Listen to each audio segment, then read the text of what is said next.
Welcome to the Relly and Deli podcast. I do want to personally thank you so much for checking us out, and I hope you enjoy. One. And we're here. We're doing it. We're live. Yeah. So welcome to the Belly and Deli podcast.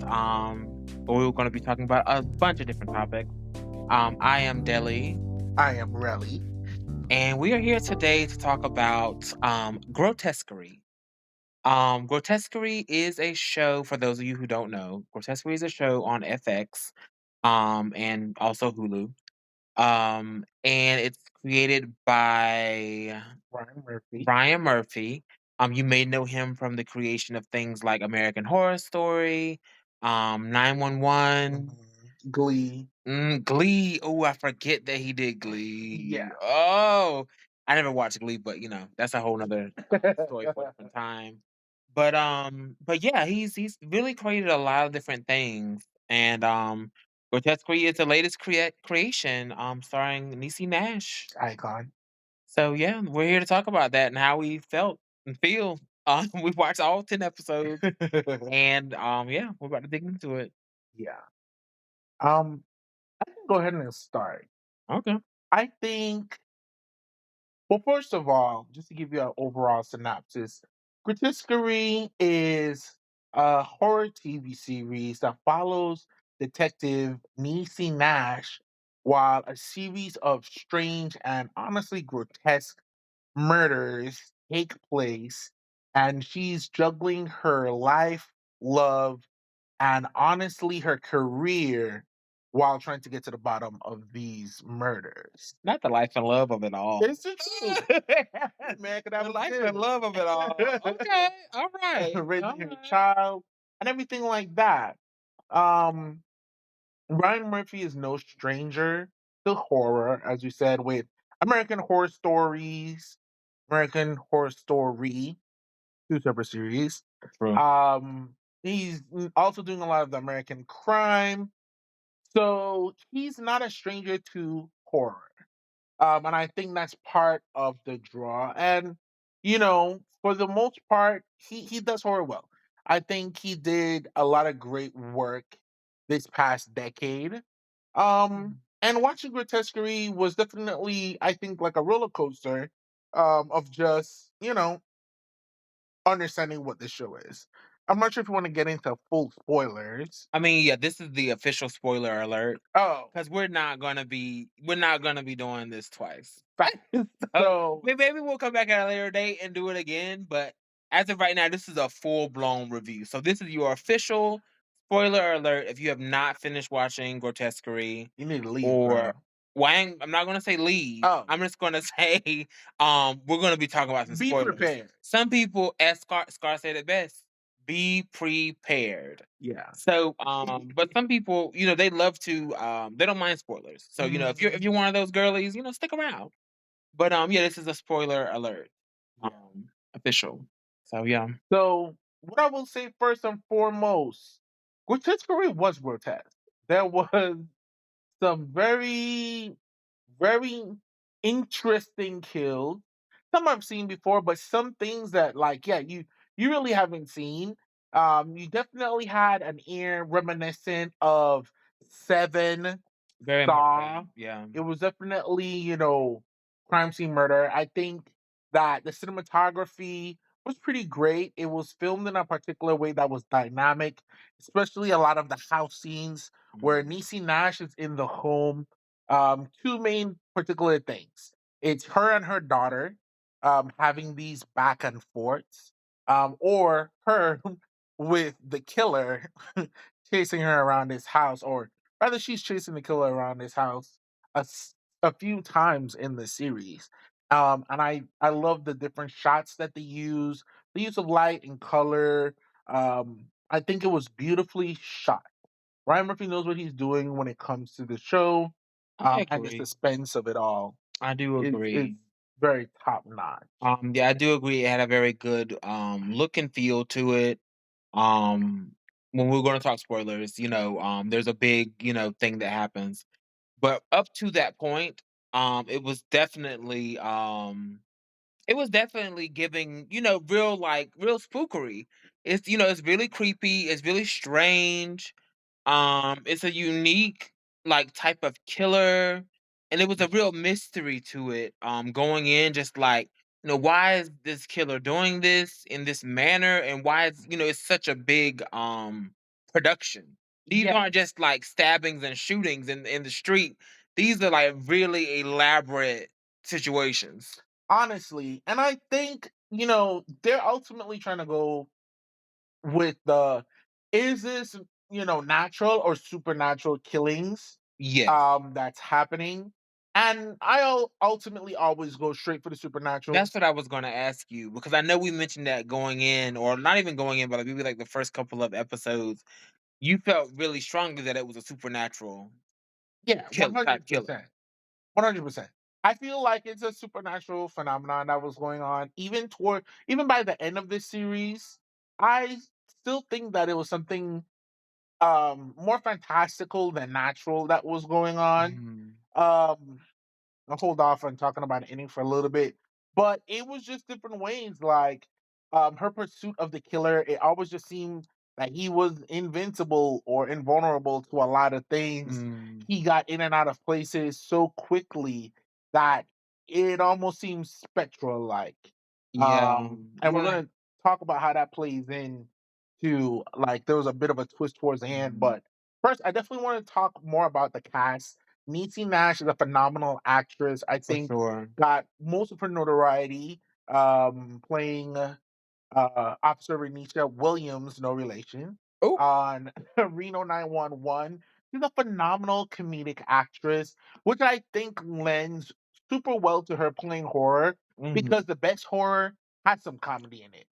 That's Because if true. not, you end up with something, and I won't call any names, but just torture for 2 hours or however long the I series is mean, gonna yeah, it be. can definitely And be that. yeah, And I do think that horror and comedy do go hand in hand. I didn't always think that, but it took for I was watching this interview with one of my favorite directors, Wes Craven, and Wes Craven felt very strongly about that horror and comedy go hand in hand. They both you have to have a certain type of timing to pull them off. mhm, And he's like, you do need the comedy to offset the horror because if you don't, then you have to have that whole tense feeling the whole time. yeah, And it's the build up. So you build up to the tense feeling, you have the scare, and then after you're gonna have like a joke or some kind of comedic something in the following scenes to kind of cool you down, disarm you until you ramp up again. Now, exactly. I do think you could have something that doesn't have both and just has straight horror and strangeness, And we have, but it takes a certain type of something to really make it work, but if you're gonna do that. yeah, but I would still argue that even certain things like Texas Chainsaw or one that's actually more comedy driven would be Scream. It's not Mhm. like ha ha funny. But there are moments, in the fights that certain things happen that's just like so ridiculous and so preposterous. There's dark humor in a lot of things. Chucky, of course, comes to mind, where it's like this shouldn't be funny, but it is funny, and Mhm. it's just so ridiculous, right?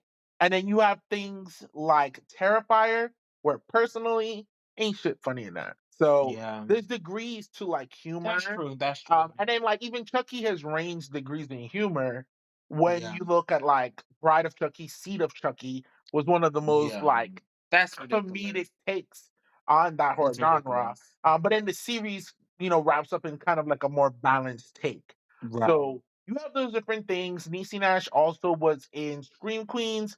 She's one of my True, personal true. favorite actresses.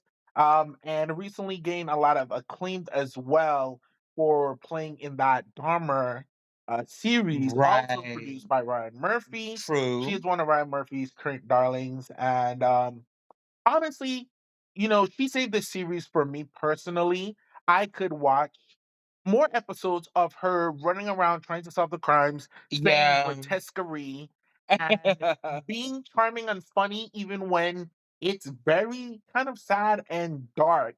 And when the series approaches more ambitious plot twists along the lines of um that director who does just a bunch of things. Oh, M. Night Shyamalan? Correct. M. Night It Shyamalan. gets very M Night Shyamalan towards the I end, mean, I and could she saves the see series. that, I don't think it gets as crazy, but we're gonna get there, we're gonna get there. But, we're going through the cast now. So, Niecy Nash, I really did love Niecy Nash in this. I Yes. really love Niecy Nash in Dahmer. I haven't really seen a lot of her comedic work because 'cause I'm not really a comedy girly like that. I'm working on that. Neat.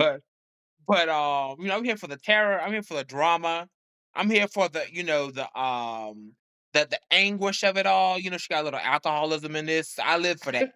I live for that, and I live for a good monologue. Right. And Niecy Nash is gonna give you that.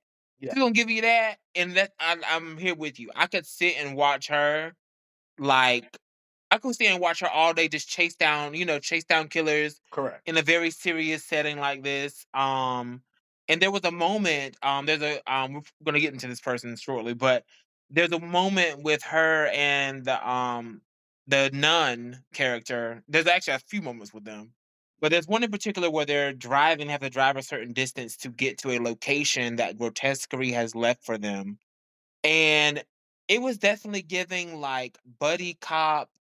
I would watch that. I could Yeah. actually sit and watch this detective and this nun go around solving cases. Yes. And honestly, I would love that. But we're gonna get deeper into why that's probably not what season two is gonna be about. If there But is. if there is a season two, so yeah, I Yeah. definitely want to get through the more of the cast members. And that nun is played by Michaela Diamond.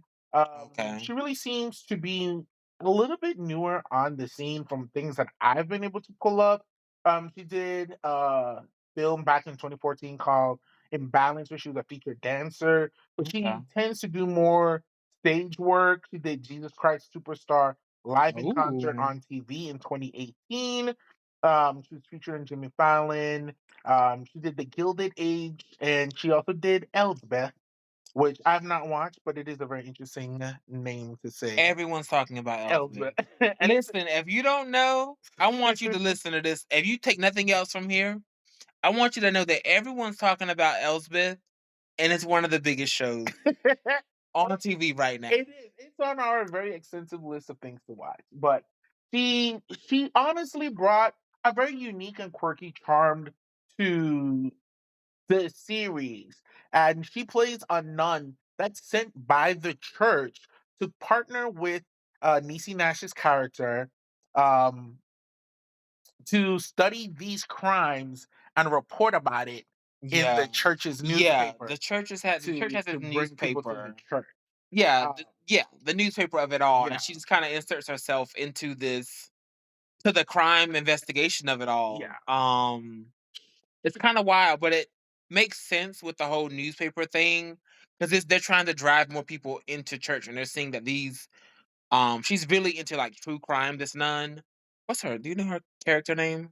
uh, give me one second. Yes, Megan Duval. Megan Duval, that's her, like, sister Megan Duval? I- That's what it says here. Okay. So, oh, you know what? I bet that's not her name. That's probably Uh-huh. right. So so the sister, yeah, she does this true crime reporting on the church website. And the true crime reporting, the more gruesome the better, and it draws people in. And that's a theme that you see a lot in horror that has to do with the church. Yeah, Like, you do see a lot of movies dealing with church in general. You wanna keep your congregation up, and you want the people to come. correct. So, I mean, so there is that, but she was really good in this. She is quirky. I need to go and see exactly who she is in The Gilded Age because I watched The Gilded Age and I did not recognize her. No, So, yeah, I she was definitely, but I think even she has like kind of like a character shift throughout the series, and you can see her acting chops yeah. playing a more shy, demure nun, and then later on taking on a more dominant stance and role in the series. She also is able to really emote a lot with her face, and she's able to captivate a lot of emotions and really show the angst of the grit of some of these crime scenes, the Mm. intensity of one of the biggest um let's say attacks that happen on the series at the Listen, motel scene, and you can just feel the energy coming off of her. It was very exciting to see her work and then work alongside Niecy Nash, whose yeah, character Lois Tryon is more of the straight character right. to her surroundings.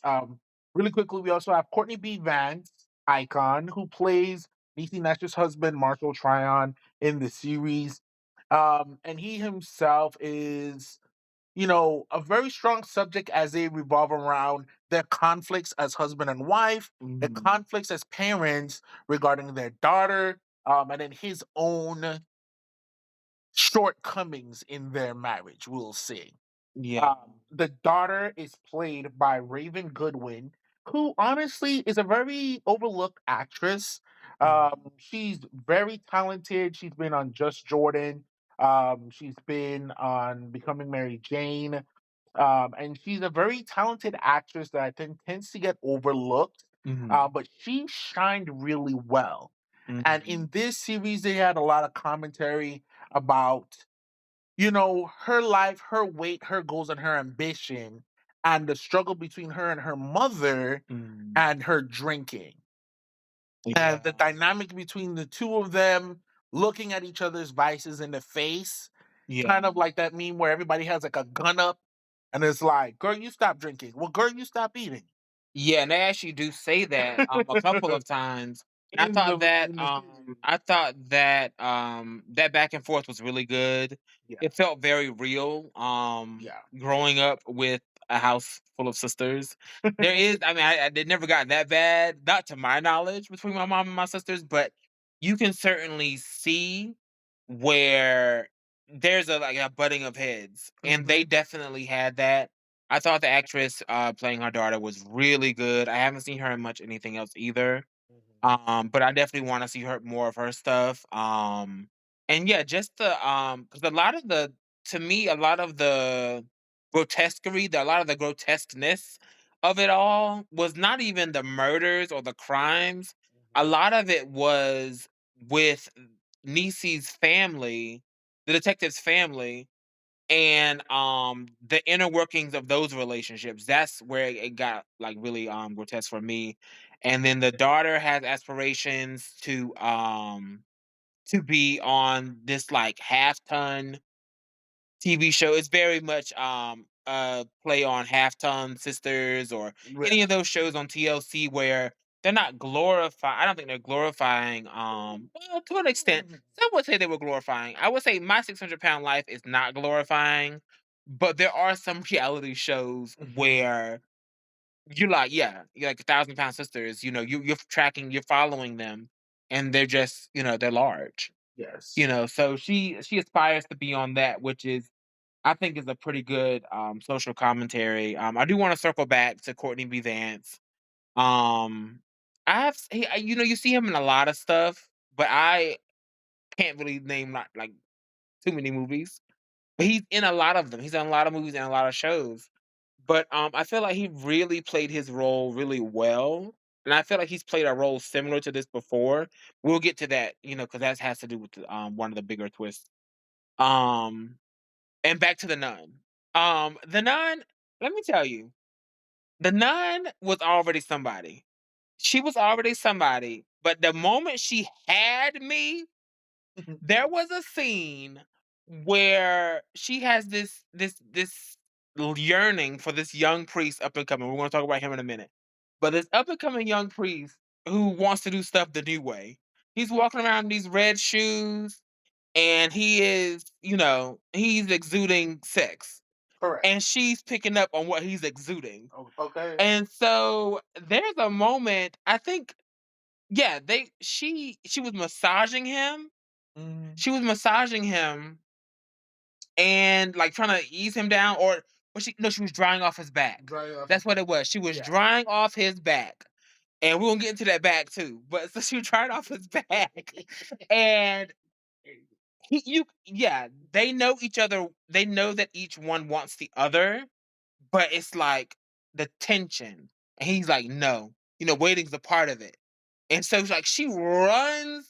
She runs out of the room. The camera rushes in or pulls out or both, Yeah, it was a great and scene. she turning around, spinning around, and by the time everything is over and done, she is on the floor, legs slightly askew, frothing at the mouth, Mm, frothing. okay. And I was like, "Oh, oh, she's here. Yeah, She's she here had her topsy turvy. all around." She was able to deliver like very She physical was, scenes yeah, with her body, but yeah, it was a very intense it scene. was, The pastor was Nicholas Alexander Chavez, who recently actually was cast as Lyle Menendez again by Ryan Murphy in the mhm, second season of Monsters, the Menendez story. Okay, so he gave like a very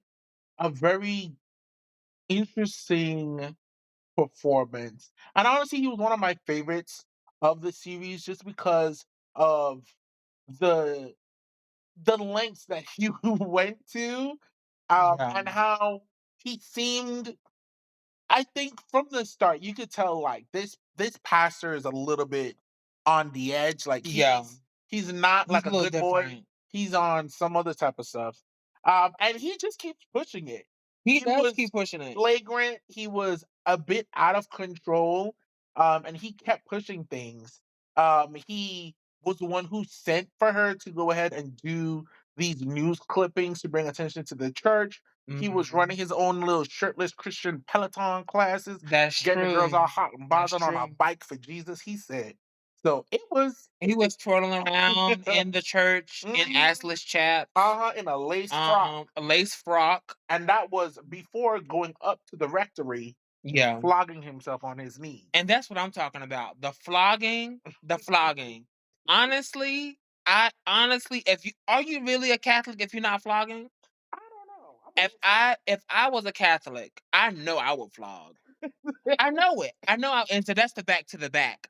So when the nun is like drying off his back, she sees all these scars because he's the old school flogger. He's not hitting himself with a belt. He's hitting himself with a cat of nine tails. Yeah. And for those of you who don't know, it's essentially a stick, and on the end of the stick, it has nine separate chains. On the end of those nine separate chains is a sharp object, like a knife Yeah. or hooks or things like Spikes. that, Mhm. spikes, anything, and so you kind of whip you whip back like that. But yeah, if I was Catholic, I would be full blown. I know that's archaic, and I imagine modern Catholics are not doing that, but I would do that. But that's just me. So, yeah, I really like the priest. I really like the actor playing him. I'm interested to see what he would be like in this Menendez situation. Ryan Murphy definitely has, his picks. And he really does that. He's been doing that since American Horror Story, where you have certain people that is, they're just gonna be recurring. Yeah. No matter what they kind of cross over through different shows and things like that. But Yeah. I love the priest character. He's very it's kind of weird now that I say that because the flogging is super traditional, super old school, super archaic, but he's very modern Yeah. with the red shoes, the Peloton. He's about the articles and the true crime. He has a bit of a true crime obsession as well, and like bringing the masses. He kind of understands church is like a business. Right. So I think that's very interesting to have those old school like flogging juxtaposed to the more modern like how do we get the people in here? Exactly. And there was even a point where he was kind of butting heads with the older clergymen where they didn't really see his vision. Yeah. So but yeah, I thought he was really good in this as well. Yeah. We had other supporting cast like Leslie Mansville, who played Mrs. Red, who has a career spanning from back in the 80s during Grown Ups. She plays honestly one of the most disgusting characters for me personally Mhm. in the series, where she's this nun who going through the series you come to find out Well, she's not that a nun. no, sorry, a nurse. Yeah. Courtney B. Vance's character, Marshall, ends up in the hospital and he's in a coma. Miss Red is the nurse and she Mhm. is cantankerous. This is one of the most grotskiest, rudest heifers I've ever seen on TV. And the fact that Niecy Nash's character didn't slap that bitch in every scene they were in, I was Did beside she ever myself. slap her? She slapped her once. Did she I think ever she slap slapped her? her once. I Or think did she she just pull a gun out on her? that part. She pulled a gun out on her. Yeah. Um, She was wild. She I had can, her yeah. reasons She had her reasons, and we're gonna get because into that. yeah, she had her reasons, but I that was one of the things that just took me out of it because it was like, in what world would a nurse watching my husband talk to me out of the side of that bitch's neck? Yeah, she was very aggressive, and she was pretty much like, "You don't care about your husband enough. You don't do enough. You're not really doing what you should be doing for your comatose husband. So, long story short, you should just sign over your rights It's gonna be alright. to me, and let me do this Okay, because you're not cut out girl. for And that type of that." let me give you a few more supporting cast because then I'm gonna give them rundown. We have Brooke Smith, who was phenomenal. She's actually no she's no stranger to horror. Being that kidnap victim in Silence of the Lambs, the girl who was helping him get inside the van, and he said, "Girl, you get in and I'll pull the couch The in." one in the Down what? in the They put the hole. lotions on the skin. Let me see She tried to pull the little doggy in. who That's was her. she in this? She was the detective who was over Niecy's character in Oh. Icon, Yeah, also so known she from was the detective's boss. yeah. She Okay. was also in Grey's Anatomy. Um, Okay. hated her character, but she's such a phenomenal actress, and that's how you know she did a great job in this. And then lastly, we have sweet little baby Travis Kelsey. Yeah, Travis that Kelsey, sweet little sweet baby. little baby Travis I mean, Kelsey. I felt that way, but I didn't know you felt that way. In regards to this being like his first Okay. acting thing, He yeah, did, for yeah. sure. He did a good job. It He did good. honestly was giving me, if you've seen Niecy Nash and Claus, so there's like a little moment, and I'm gonna give you the rundown with Niecy Nash and Travis Kelsey's character having some dialogue. It was very cutesy. It was giving roller. Okay, from Claws. It was very that. Yeah. Good job for your first role that I I agree. believe. I think he did really good too. Um, he definitely sounded like he was mic'd on a It was different weird. something Yeah, from that was the everyone only my only drawback from to the him. point where I thought he was an angel or not there. Like he showed up in That's all true. white, the lights were different. That Yeah. hallway of the hospital, ain't nobody was in, and he was trying to give sex to her, just showed up on a lighter Yeah. cigarette. He I'm was like, given girl. Angel. And then that weird ending where he broke her out of the hospital. Right. She was in the stereotypical, scarf, Scarf, sunglasses, then correct. jump into a red car and spin off into the night. Nobody ever talks about that again, but there's a reason why. There's a Right. reason why. Exactly. And we'll get there. But, was he able 100% to stand up next to Raven Goodwin, Niecy Nash, I feel like he was. Courtney B. Vance? Well, I feel that's like he oh. absolutely not. Oh. But you gotta start somewhere. And I guess mean, where he yeah. started? He started on such a high plateau with phenomenal actresses. And I've seen some of the interviews, and I'm sure that his acting career will continue to grow and develop. And we'll see more of him. And Yeah. I feel like he can and will get better. He I was agree. not awful. It was just the grit. I'm sorry, the grit that Niecy Nash was giving in this. So let me give you the full rundown T. Niecy Nash, an alcoholic detective living in this town, gets called to one of the most grotesque sights she's ever seen. Riddled with different elements of religious undertones, she's then brought this nun who's been suggested by the father to go ahead and do these story pieces and bring people into the church. At the same time, she's having to visit her husband, who's now comatose, Courtney B. Vance, being overseen by Nurse Red, and have to deal with just this mistreatment by the hospital towards her and her care for her husband. She's spread far too thin again, as she also has to care for her grown daughter, played by Raven Goodwin, who is suffering from just some weird and wild thoughts, honestly, leading her to overeat. She definitely has like an eating disorder. She's trying to get on this reality TV show. And the two of them have this struggle about her drinking, Niecy's drinking, and the daughter's eating. And it's a tug of war, and they always get to a stalemate because it's pretty much mind your business. I don't want to hear it. I don't want to hear it. cool. You leave me alone, I leave you alone. Mm. And they go back and forth and they get each other one by one. Her daughter is so phenomenally smart in this series as well, especially even at the beginning of the series, and we'll talk some more about that. As she continues to go down the rabbit hole, and we get presented with these seven sort of saw crime scenes, she works with the nun to use her insight into the Bible against the better judgment of her supervisors to get more insight on these cases, and she ends up making some wild decisions. At the same time, the nun's sexual infatuation with the priest pushes her to cross more lines for his attention and his affection, and questioning her faith while some of these seemingly biblical horrific events are taking place.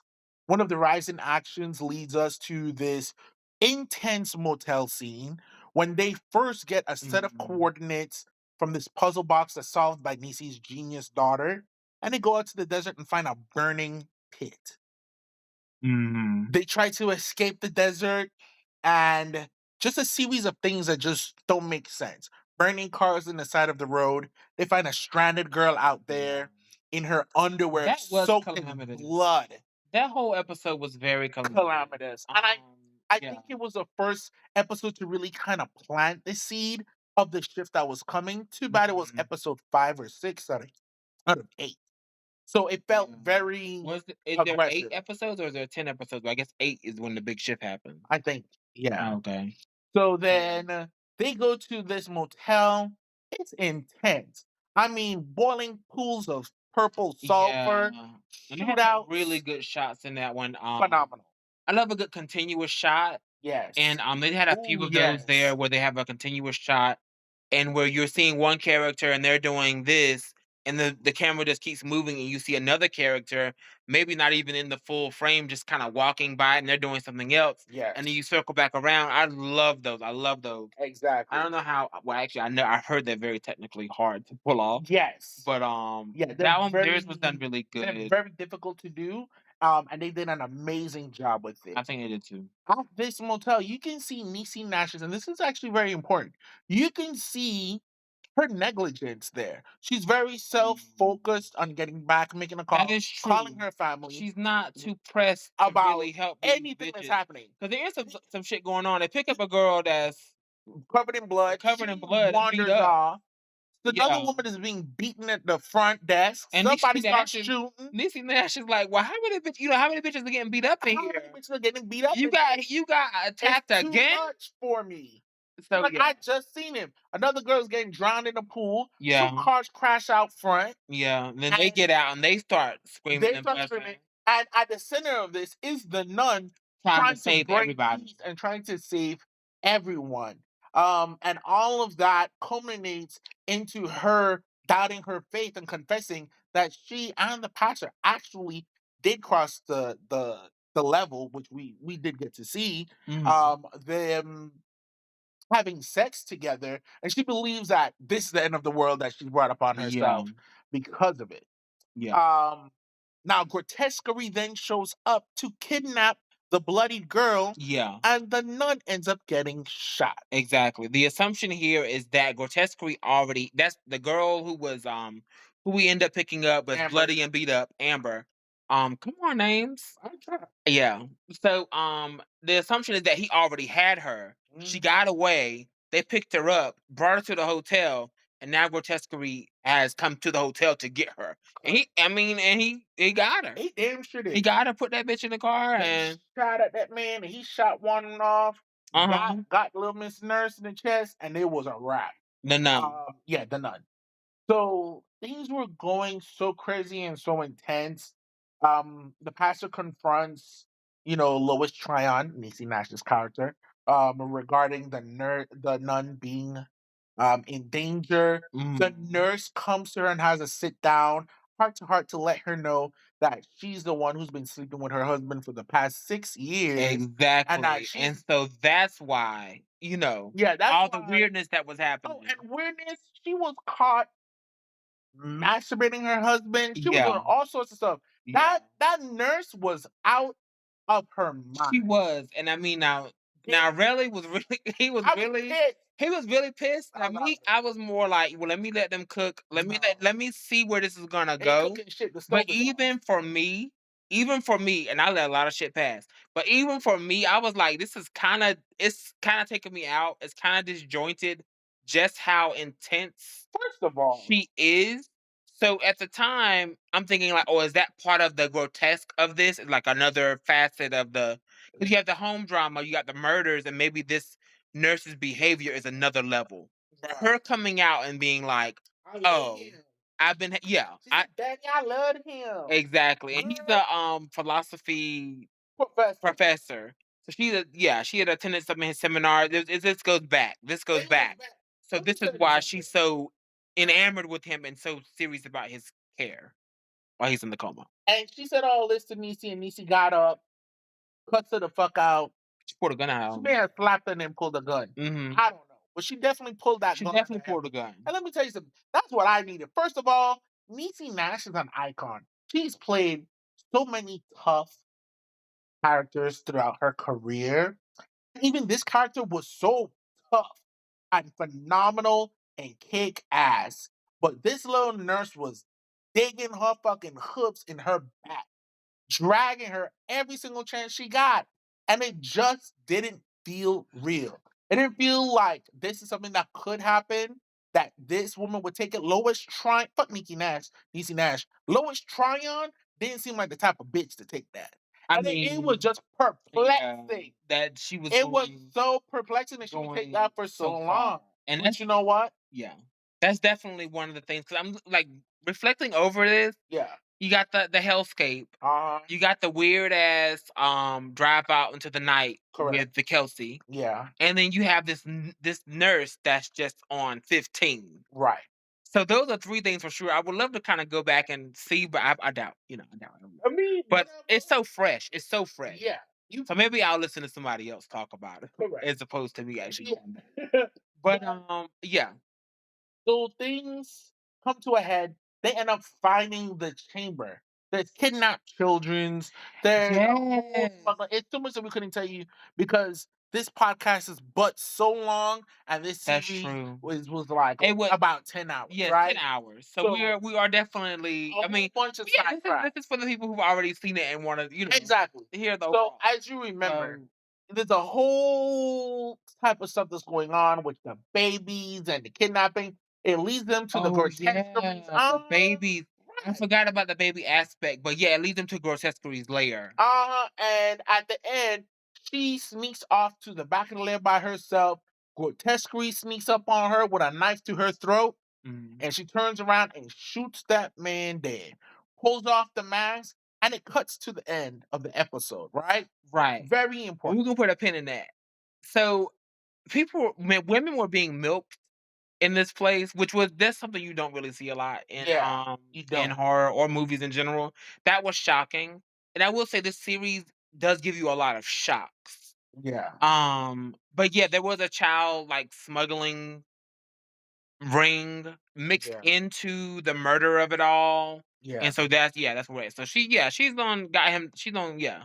So now, after all of this is good, they're just like, Lois, you won. This is great. Right, They try to, congratulations. Now they try to force retire her just because budget cuts, and she's the oldest one. Despite her being the greatest police She their is. cities has ever seen, Right. she's one of the oldest, and it's just her time. So they try to force retire her. She Mhm. refuses. She said, I still have some more to do. She gets there, and honestly, she has a confrontation with her daughter. Now, when she went off into the desert, she left her daughter with Travis Kelsey's character, who they had like a little, flirtation going on. Right. She Travis Kelsey was there. His to character was there to protect protect her her. daughter. Right. So when she gets back, they now confront her and say, "But Mama, I love him," and they're getting married. Mm, Niecy does not take it well. yeah. Lois Tryon.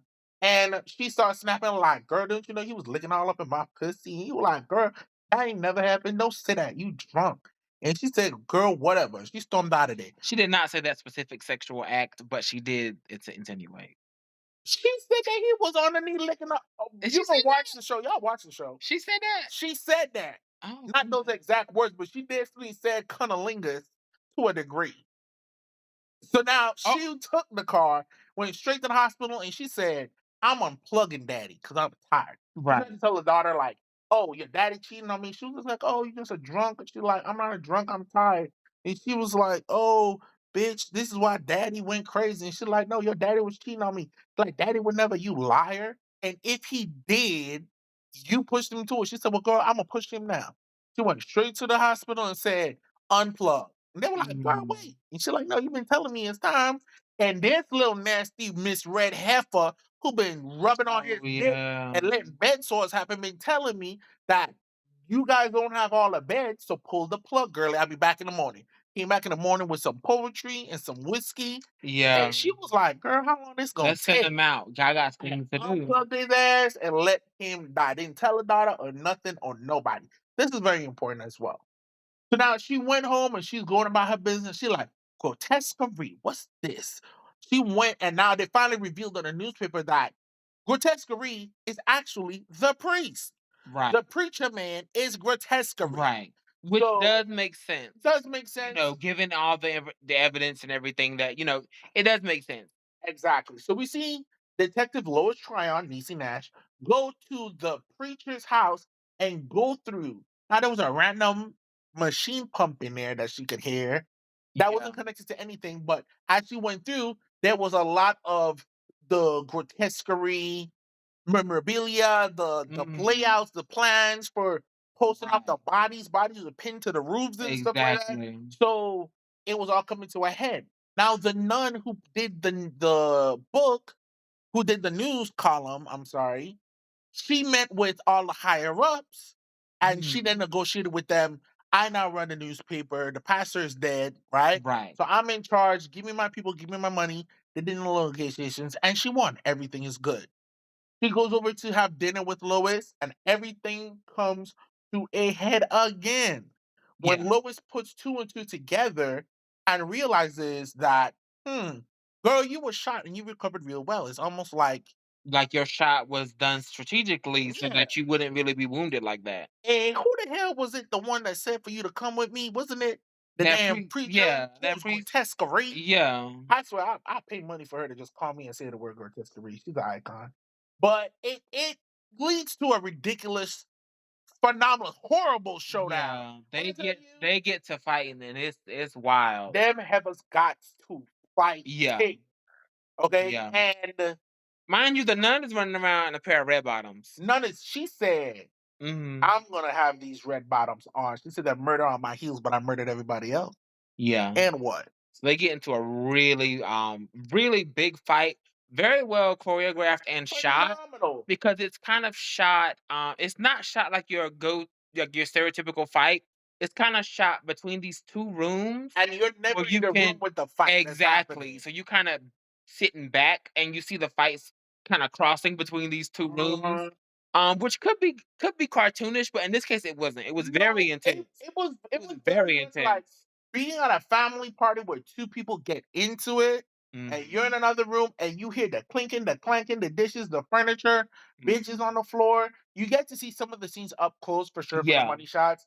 But yeah, it ends up with um Lois Tryon, Niecy Nash, Mhm. being stabbed severely Yeah. and ending up in a hospital bed.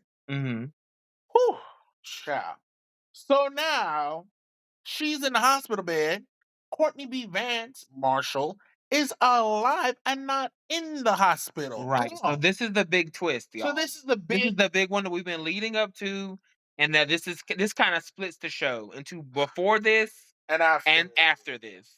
And it's not even a clean split because this does happen later in the Yeah, like season. the last three episodes. So So it's not yeah, even a half and half. it's more Like a more 70 75. 30 Yeah. split. So basically, in this final half, things have flipped. Niecy Nash's character is actually in a coma. Courtney B. Vance's character is not.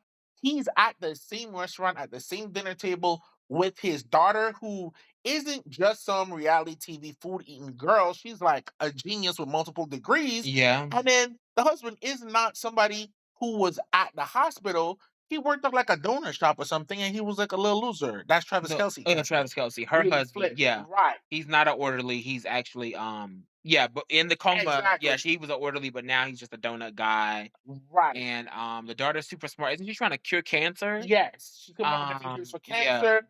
The father who was Grotesquerie is actually a doctor at the when we hospital. say father, we mean the priest. The The priest. priest The that was priest, yeah, was actually a doctor at the hospital. Nurse correct. Red is actually not a nurse. She's actually OnlyFans girl, OnlyFans Yeah, woman, yeah, who was sleeping with Courtney B. Vance and doing live TikToks. She did audit his class 6 years ago.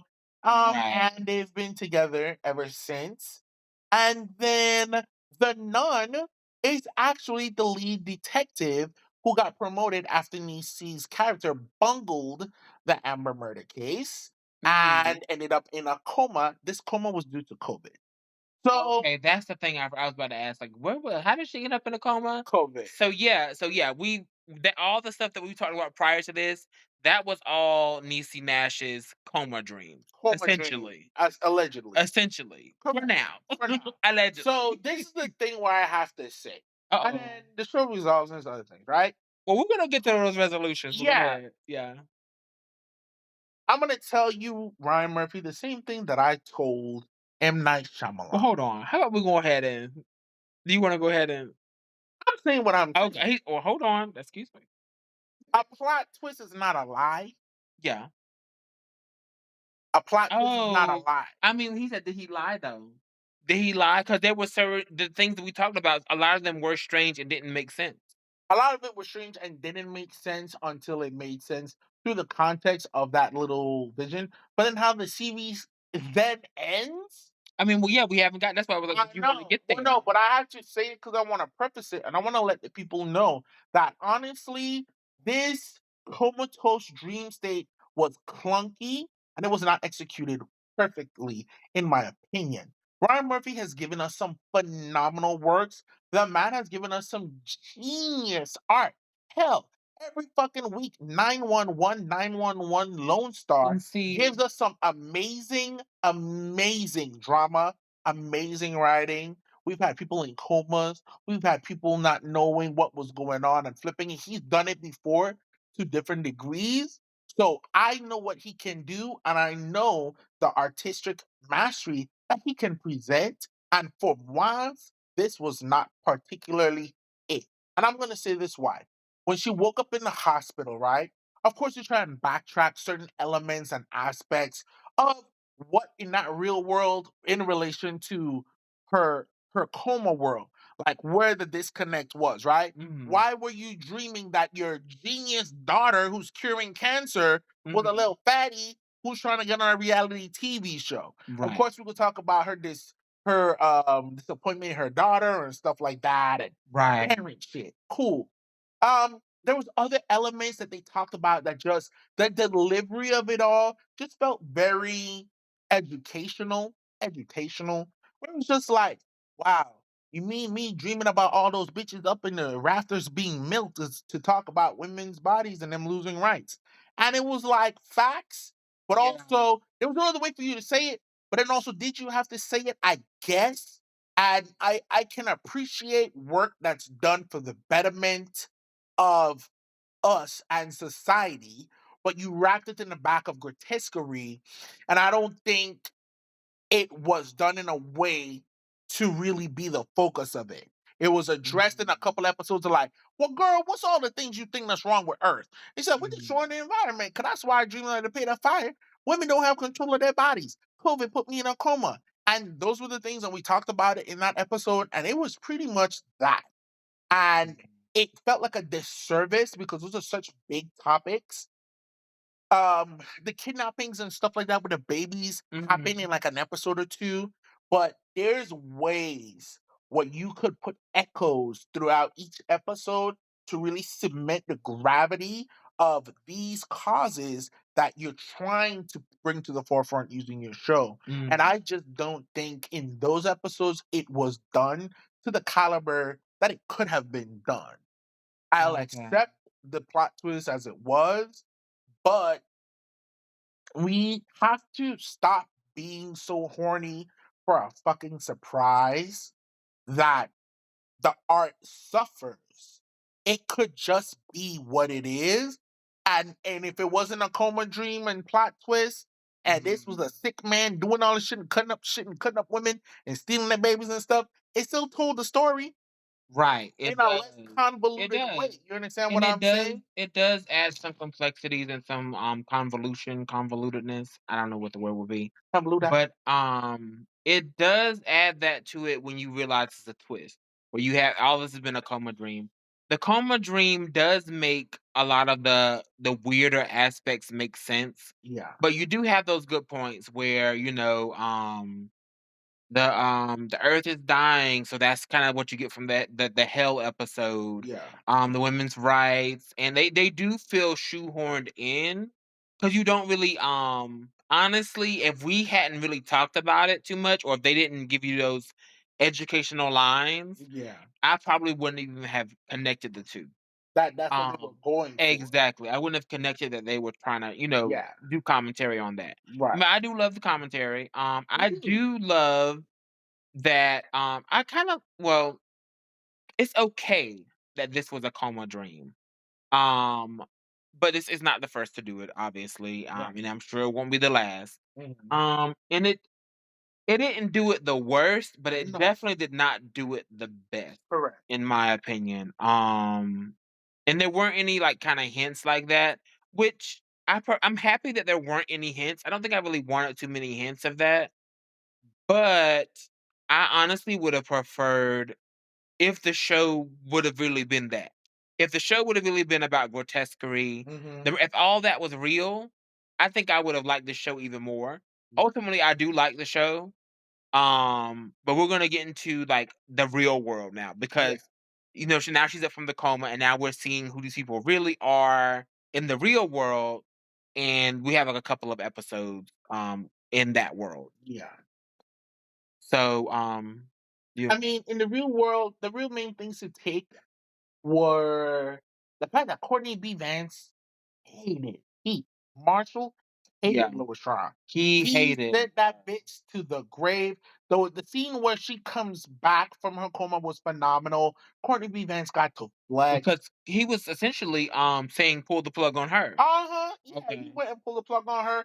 He wouldn't let her little lover see her. He, of course, was cheating with his little mistress, Red, but then hated that she cheated. She did cheat with the son-in-law, who is Travis Kelsey's character. Right. And he tried to be all like, "Oh, you slept with your daughter's husband. You don't give a fuck, sir. You just a Yeah. man and you tired. We don't got time for this." It's Yeah. giving very Fitzgerald Grant the third, and I don't Mhm. have the time for it. You're not the big man in charge.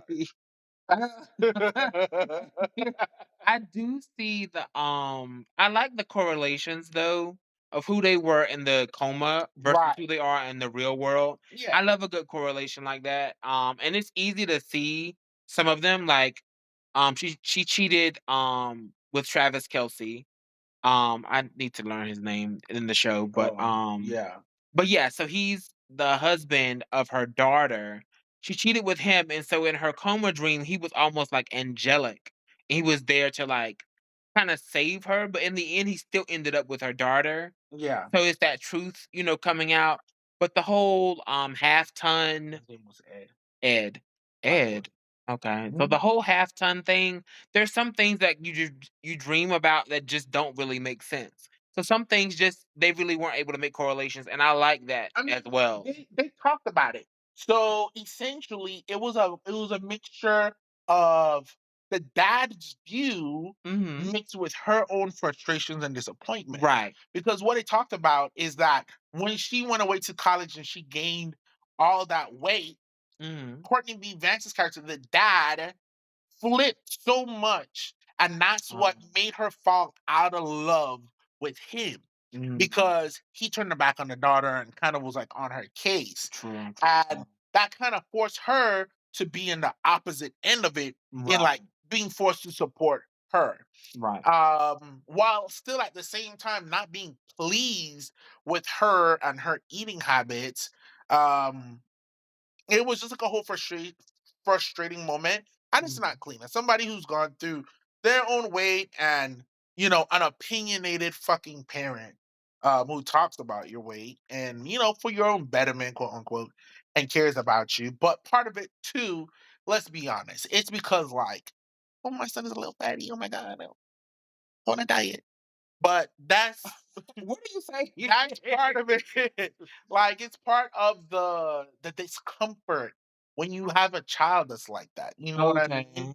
Okay. Being a child who was like that is present tense. But I think that's where a lot of that beef goes. The more so the disrespect for the daughter came with the intellect. She was so smart in there, but she was like, girl, I'm solving cancer. I'm still fat. Right? They could have recasted her to being somebody slimmer, but it Mhm. didn't. Um, but she's like, my only aspiration was to get on this reality fat show. Are you Mhm. out of your mind? But she also let most of that go. Her beef Yeah. too was with the Yeah. husband. It was really, yeah, more so that you cheated, you slept with my husband. That was her Right. daughter's real beef in the real world. You Exactly. slept with my husband. So, Yeah. as far as, like, after she wakes up, there really isn't much, even though there was, like, 2 episodes. Pretty much all the men in town, are kinda going to this man's club. There is a line that a doctor, I think they bring in a specialist. He's giving Stephen Hawking.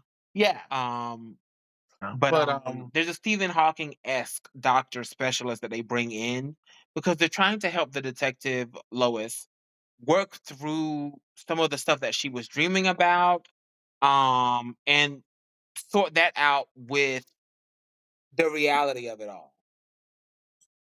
So, that's they bring in a specialist, and the specialist tells her that she is dreaming the future? Then what he said? He said something like, well, "It yeah. was the So future." let's back it up. Okay. They bring a specialist, and sure, they wanted to kind of see exactly what her dreams were in correlation to the waking world, but it was more so because of her brain waves and activities while in the coma. They were able to map based off of her specific memories of her coma. Most people who are in comas don't remember anything. And because Okay. she had those specific memories, they were able to map the time when she was dreaming this and her brain waves was reacting towards this. Yeah. They wanted to use this to study coma patients and seeing how we could possibly map their brain activity, revitalize them, Mm. and bring more people out of comas And and treat see, more people who come. I didn't get I know any you of did not. that. This is why. Oh, Ooh, you said, huh? yeah. So, I didn't really. I mean, I definitely remember them like talking about that, but when he said it, I really thought he was talking about the legit future, and we're gonna talk about that in a second. He was. So that's give me a second. So then he brings in a specialist, the more Stephen Hawking's doctor, Hmm. to come in and break down more of her dreams. So they did like a first assessment, ran down her dreams when she first came out, and then of Hmm. course over time, so like, do you remember any of this stuff? So they went back in and they started to start talking more about some of those things and bringing Hmm. it up. Now, in real time, we see, and this is where we talk about like, hey, this was your partner. You dreamt that she tried to kill you. You also dreamt of her as being Yeah, a nurse because she was holier than thou. Blase, blase. that's the Megan of it all. Exactly. Um, And the whole thing is that I believe that girl's name was Amber, but I already called her Amber, so I'm sticking with it. That Amber case at the motel that got bungled and she died. If you remember, okay, yeah, in yeah, the yeah, yeah. dream, she was very preoccupied with herself, her She phone, was. and calling home. She was. Her partner, the nurse, who is detective, Her partner, the nun, none. who is the detective. Too many ends, the detective. This is why Yeah. you're here. Thank you. She was the one who was running around trying to save Amber, Correct. trying to stop her from Correct. getting killed. And that is a direct reflection of what happened, I believe, in real life and why she filled that case and why she lost it and she lost the promotion to that girl. And why Mhm. her representation of her Mhm. was the nun and in that particular Oh, light, okay. right? So then she goes and she realizes the black guy, oh my God, that's the guy, this is the boyfriend from my dream, blah, blah, blah, blah, blah, blah, blah. And they have that interaction with trying to help her Yeah. deal with her abusive relationship. And that's why Yeah. she was like, how many bitches getting beaten here? Yeah. That's because it Yeah. was Amber, but also she realized that she had saw the nun also with the bruising on her face, and she thought it was multiple women being beaten, and it actually was. So Yeah. that's why she, as the nun, she took such great charge to try and protect Amber because she was in a bad relationship as well, and Lois was Right. so caught up in her own thing that she was negligent and she bungled that case and she lost her job. Right? Right. When the doctors then came, they then started to say, "Hey, these cases are now happening." Right? The Mm. doctor was there. The detective was there who used to be the nun Yeah, and Detective called her, Megan. and it was the same murder as the first murder from Grotesquerie.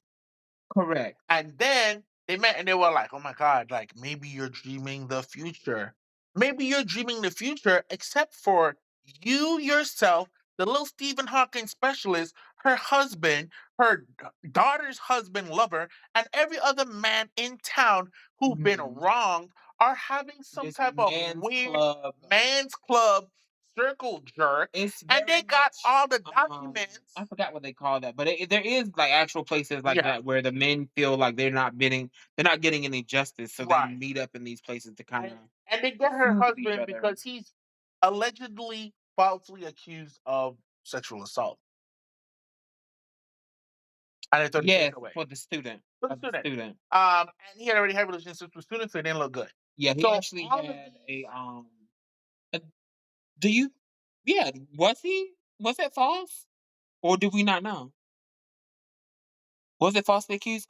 I said They kinda allegedly. left it up kinda left Yeah, it up that's in what I the said air as far allegedly as, because it was up for interpretation from what I because remember. he was like, "Here are the text messages," and he was like, "No, this isn't true." Right. And they kinda left it up in the air, as to whether or not he actually assaulted this girl or if the girl is just for some random reason, is trying to incriminate him, but we do believe the victims here. Exactly. And that's So, part of the reason too, where it's like this man's group did yeah, not that question. drove him to the man's group. Exactly. So again, remember, like you're bringing in these heavy topics that's Yeah. not being supported or explained in any particular way. You mentioned Me Too. Did he or did he not do it? Right? We don't need any Yeah. more freaking media of just like we let you decide. No, girl, you wrote the show, bitch, or did you? Well, You hold decide. on. Hold on, I'm saying something. But also, because I'm on a roll and I need to remember exactly what I'm about to say, they also had like a specific thing in there when it was like talking about pronouns and stuff like that. And he was like, "Oh yeah, do you know about pronouns?" And I mean, I have students who ask about he, they, them, and sometimes I'm confused. And then people start booing, and Travis Kelce was like, "Hey, everybody, shut the hell up! Everybody has pronouns. It can be confusing, but we respect everybody and respect each other." And it was just like, "Oh, T didn't see it going this way." So it's very interesting, but it was like an amalgam and the message was kind of mixed. Maybe that's the message. People who you don't expect to be supporters are supporters, even when you see Mhm. them in different environments. But in this political climate, do we need that? No, Mhm. I don't fucking think so. I don't need to think that some type of beard neck white man is some big ally, even though he sits down in a fucking dingy dungeon man's group to talk about how men been wronged by women all up and down this country. I guess I don't know. It just wasn't for me. And the whole thing about her seeing the future, possibly, but also, you guys have every single detail of everything that she's ever fucking dreamt. So, who's to say that you guys, this weird coalition of men at the helm of the two people with all the information, aren't out there doing these murders or doing these things? To Mhm. what end? I don't know. I do know that the priest ended up at the center of the final one, and he was the only person to walk out of that meeting with all the menses. He stood up in the corner and then he walked out of it. Girl, you ended up dead. So, what are you trying to tell me? I don't know. And I really hate those things that are just like ending of Grotesquerie explained. But girl, kinda, somebody do it. Somebody Mhm. do it because I I'm sure can't. somebody has done it. I'm sure Somebody has somebody's done it. tried, but and I just think that when we make media for the sole purpose of, I don't know, just arbitrary conversation, stumping and confusing, but what if? Mm, Often it's not executed well because it's like, what are your intentions? Yeah. Too many times I think they're trying to put stuff out that's just like, well, what if it's this? What? And she believed that she was still in a coma. She was just like, Yeah. I think I'm still in a coma. This is in the real world. It does get to the point where she still thinks she's dreaming. She still thinks that she's still in the coma. Because so many things are lining up or so many things that don't make sense to her. Right, Or like kind of like they're not really like coincidences, but they stand out to her as something that should not be happening in the regular world. right. So you do get that social commentary of, the reality, the real world is stranger than fiction at times. So you have that. The whole men's group thing did seem a little out of nowhere for me. Um, and I don't think we really needed that. I feel like she refused the doctors. Pretty much any man that she had wronged, plus any other man in town, were there. I feel like she refused the doctors of something, and then they ended up there. Yeah, Uh, she left because they wanted to study her more. She was like, girl, I'm done. I'm yeah, because she had already made peace with like, I'm still in the dream. So, and that's like, I mean, that's the thing. Like, she's journaled everything, and it's very detailed. So anybody could be replicating or copycatting those murders in the style of her dream because they do start to happen. She before this, her and Detective Megan are looking into something. She called, Detective Megan, I think, calls her because the murders are happening, and she's like, just look into this for me real quick. And they get into this whole thing with the Detective Megan's boyfriend, and she ends up killing him. And so she drives away, Lois does. Lois drives away to try to get her head together and, like, decide what we're gonna do. She comes back to the hotel, Megan's gone, the body's gone, and this really kinda plays into her questioning reality. It At the very, like, last minute of the last episode, Megan lets her know that, "No, that was real. I got rid of the body. This is really happening. We really need you." And at this point, Detective Lois, has already, like, resigned herself to be insane, and she's just in pretty much like a padded room. And so Detective Megan kind of fishes her out, and that's how the series ends. This season ends. Like now, Detective Lois is all in on trying to find out what's going on with these murders, and you're kind of left with thinking, well, is this the real world? Is she still dreaming? And if this is the real world, who's doing these things? Because the person who was the priest in the dream and the nurse or doctor in the real world, that's the last murder, right? Like and he's crucified. right. That's it's because all the murders are very, religion heavy.